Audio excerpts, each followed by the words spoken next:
Okay, magandang hapon sa inyong lahat mga kababayan. So sa araw po ito ay panoorin po natin ang video ito at nang maintindihan po natin. So yung video pong ito na papanoorin natin, ito ay tungkol po sa naging reaction po ni Senador Zubiri at ni Senador Rapi Tulfo, no? So ito panoorin po natin mga kababayan. Kaya wala kaming kinalaman dyan. Bakit sinama kami dyan sa propaganda na yan? Na dahil kami, ano yun, Duwag 11? Ano ba yan? Bulaga 11? At grade 13? That should not be shown here. Because what will stop us now, Madam President, for that lady senator, that we come up also with a propaganda video here, papalabas din namin, yung mga sala nila. Oo, kung ano-ano, hindi naman kami ganyan. No, to gain traction, to gain views and publicity, will destroy our fellow colleagues here. Walang ganyanan. Hindi ako nagagalit, kilala niyo ako. Ako pinaka-amiable dito, mahal ko kayo lahat. Pero hindi tama yung pangyayaring iyon. Hindi ba? Kung galit po kayo, magsalita po siya dyan, mag-aalis siya sa gobyerno niya, mag-aalis siya sa kapatid niya, murahin niya kapatid niya. Pero wag naman niya idamay yung mga tao na walang kinalaman dyan. Katulad yan, never ako kinausap ni Senate President Soto.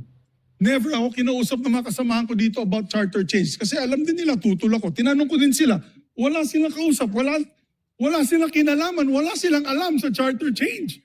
This whole group is just nodding, shaking their heads. There is no such thing. Inday-badiday na ba tayo dito sa Senado? Kaya sinasabi, we're a circus. I apologize to those who are watching.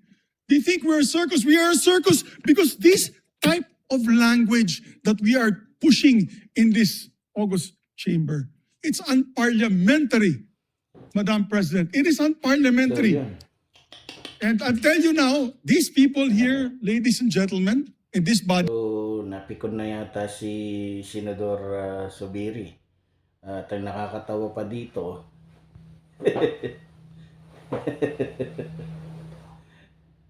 tinawag na Inday Badiday. Pinatatamaan niya doon si kilala niyo na si Inday Baba.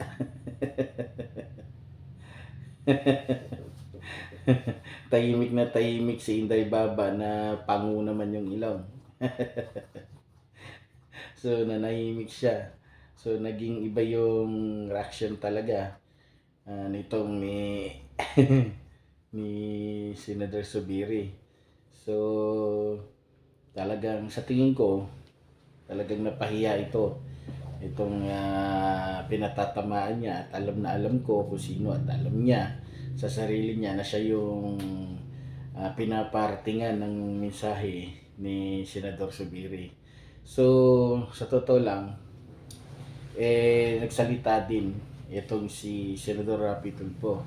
So kung tama po ko, ito po yung naging pahayag naman po ni Senador Rapi Tulfo. First time na ako nakita ng House Show presentation kanina. But before that, let me tell you this. Sana wag natin gamitin yung plenary para sa mga conspiracy theories natin. Sana maging totoo lang tayo. Again, babalikan natin yung sinasabi ko, experience ko sa media. 30 years na po ako sa media. Kapag ako po or anybody from the media, professional, legit, hindi yung house show, pag nag-expose, gumawa ng expose, binabakapan yan ng video related doon sa expose, hindi yung gawa-gawa, hindi yung katang-isip, hindi yung opinion. Pag naglabas ng expose ang isang tao, especially dito sa bulwagang ito, dapat related doon sa sinasabi noong senador. Just like what Senator Zubiri said, nakita niyo naman po, Madam President, every time na ako'y gagawa ng expose, every time na ako'y gagawa dito ng privilege speech, at yung privilege speech ko, binabakapan ko po ng mga sumbong, actual na mga sumbong ng mga tao. So naging mensahe naman po nito ni Senador Rapi Tulfo talagang mas matindi at mas may laman. At talagang masasabi natin mukhang pasimple yung mga hataw nito ni Senador Rapi Tulfo dito po kay Senador Amy Marcos. Sa totoo lang, grabe, talagang brutalan na po, talagang ano na yung ginagawa nila.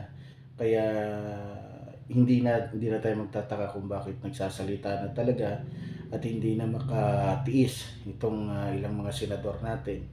Dahil halatang halata naman po talaga na tila wala na po sa ayos. Tulad po ng sinasabi po ni Senador Zubiri na kinakailangan ayusin, baguhin, linisin yung hanay ng Senado dahil na ano na dudungisan na, kumbaga sa ano, nayuyurakan na yung dahil lang din na sa mga senador na kumbaga dahil nga sa pangsariling kapakanan lamang yung iniisip, kaya hindi na sumusunod sa tamang rules, nagiging subasta na, nagiging ano na. So natitiyak ko na dito sa dahil sa pangyayari nito, mas marami pang mga senador ang talagang magre-react dito po kay Amy Marcos dahil kitang-kita po yung kanyang mga sinasabi, ginagawa, yung mga nagiging ano, masyado na po siya nagiging spoiled. Masyado ng ano dahil siya po ay presidential sister.